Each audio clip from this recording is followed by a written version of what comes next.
so much farther. But look, as Tim will tell you, the second thing you got to be is real. Because if you're friendly and not real, you're from LA. Hey! So, That's not nice. if you are real and you are friendly, then you can be empathetic. Empathetic. And now guess what? If you're empathetic, Tim will tell you, you also have to be relevant. Because if I had this opportunity to change the dictionary, I would take the word marketing out of the dictionary and I would put in the word relevant. Relevancy. What is marketing about but being relevant? So that's where you have to start the plan for building trust and credibility. Then, of course, you design a sales cycle that builds trust over time. That starts with no barrier to entry offers. That moves up towards the bigger and bigger and bigger offers. It's not a marketing funnel. You know, you heard that concept of the funnel? Heard that? Yeah. The idea that there's all these people that go in the top, then you squeeze them down to the neck. And you choke them until they buy your biggest, most impressive, expensive offer. I just don't like the concept. You know, the choking thing. It just doesn't feel right, you know? And then, of course, the fallacy of that is that you think everybody goes through the funnel in the same way. They don't. Not when you sell services. Sometimes people will come into your highest, biggest offer, just like that. You know why? Because their sister knows you, did something with you. The person has a problem. The sister says, you got to go talk to Mark. He's the best. She goes, okay, how much is it? $15,000. Great, boom, done. But if they just stumble upon you on the web, maybe there's a whole different process that occurs that takes more time. So what we need to do is design what I would call the always have something to invite people to offer. Say it with me. The always have something to invite people to offer. What is this? It's something that you can invite people to. Always. Brilliant. So here's the thing. I came up with this concept. It's a very simple concept. Some of you may be doing something like this already, but I came up with this at the beginning because I used to use public speaking right a decade ago trying to get clients. You know, you go give a speech, try to get clients. But I could not figure out how to sell because I was not comfortable with it. It just didn't feel right to me. So I said, well, what if I just have an invitation? I can invite people to this thing. It's free, no barrier for entry. And if they like it, they'll come. If they don't like it, they won't come back, right? So I said, okay, I'm going to do a call every single week, same time. I'm going to call it the Think Big Revolution.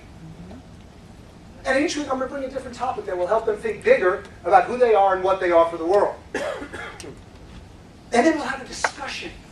So it's not me teaching something. It's a group of people coming together, live, in person, over the phone, of course. You can do this in person. There's a lot of different ways you can do this. But think about it. What a community you create when you have something you can always invite people to. You never sell anything to anybody when you first meet them. You always invite them to this offer. Now, if you have this, you might create some information products, etc., etc. You know how to price your offers perfectly. You know how to have sales conversations. You book the business. But I just want to focus on one piece of this system. How many pieces? One. The personal brand identity. The personal brand identity. You know, people think about this often like your websites and your business cards and all that stuff. What it looks like, right? What it feels like from a visual perspective. But I think there's so much more when you are in the business of serving others. I think there are two things that somebody considers when they consider you. How many things? Two. The first thing they say, who do they serve and what do they help them do? So I look at Barry and I say, who does he serve? And what does he help someone just like me get just what I want? And if the answer is yes, is that enough for me to hire him? Is that enough for me to hire him? Yes, it's a consideration. I say, okay, maybe he's in the running. Because you know what? I bet there are other people who can help me get what I want. You think there are people in this room that help the same exact people get the same thing that you help them get? Of course there are. Absolutely. So then what is the next question? Most important. Next question. The ultimate question for building your entire brand is why you get up every day to do this work. What do you stand for? And not in a little kind of sort of way, but a big way. One big thing. And you can turn that into a whole beautiful brand identity. You can create the tagline, etc., but it's not about that.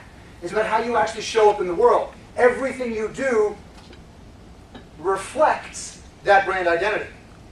So I'd like to show you, demonstrate for a minute what exactly I'm talking about. Would all the speakers at this conference please stand up? Oh, well, actually not all of you because I didn't know you were all speaking. But I have a list here. Oh, yeah. Okay, sorry, I'll do the next part next year. Tim, People who speak. stand up, please. Yeah. Brogan, Never mind. get Brogan. Get him. Get Brogan. Terry, he's already standing. Kathy Brooks, I did the same stand thing up. you did. Derek We're in Halpern, the same boat. stand up. Liz Strauss, are you standing? She's getting Brogan. Steve Farber, stand up, please. Sarah Robinson is not speaking, but I know her brand, so stand up. Liz Marshall, she's not speaking, but I know her brand, so stand up. Carol Roth, stand up. Chris Gillibo is not here, so Chris, you will stand up in his place. You're a proxy for Chris. Jonathan Fields, please stand up. He's not speaking, but I know his brand. So I have some notes here, okay? Brogan is back, good. Tim, what does Tim stand for? It is obvious. When you hear him speak yesterday, biz love. Could it be more obvious? No. Okay. How about Brogan? What does he stand for? Nerds. Nerds! Helping the little people. In all seriousness, when I look at Brogan, I see that he stands for the future. He stands for the future of the people who right now might not have a voice. Agreed? Yes, like Liz. Liz Marshall, right here. Liz Marshall wrote The Contrarian Effect with me, one of the greatest people you will ever meet in your life. She stands for connection. This woman will connect you to the person that is perfect for you. She even did it today. I'm looking for a marketing person for a company that I advise. She made that happen already. Here, in this room. Sarah Robinson. She stands for escaping mediocrity. Steve Farber. Extreme leadership. Yes? Yes. Extreme leadership. Something greater than just you. Carol Roth. Truth-telling through tough love. Chris Gillibo. Freedom through nonconformity. And Jonathan Fields. Irreverent renegade. He is a renegade and he stands for it in a big way. Can you give him a big round of applause, please?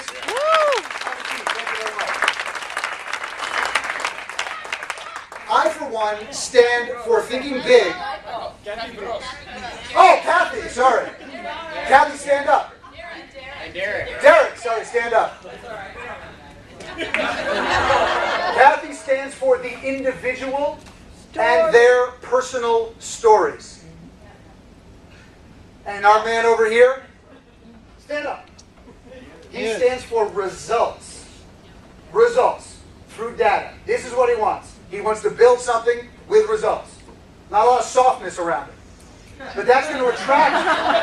No, but seriously, it's going to attract the people he's meant to serve. I think that's the way the world is set up. There are certain people we're meant to serve and others that we're not. And our job is to work as hard as we possibly can to find the people we are meant to serve.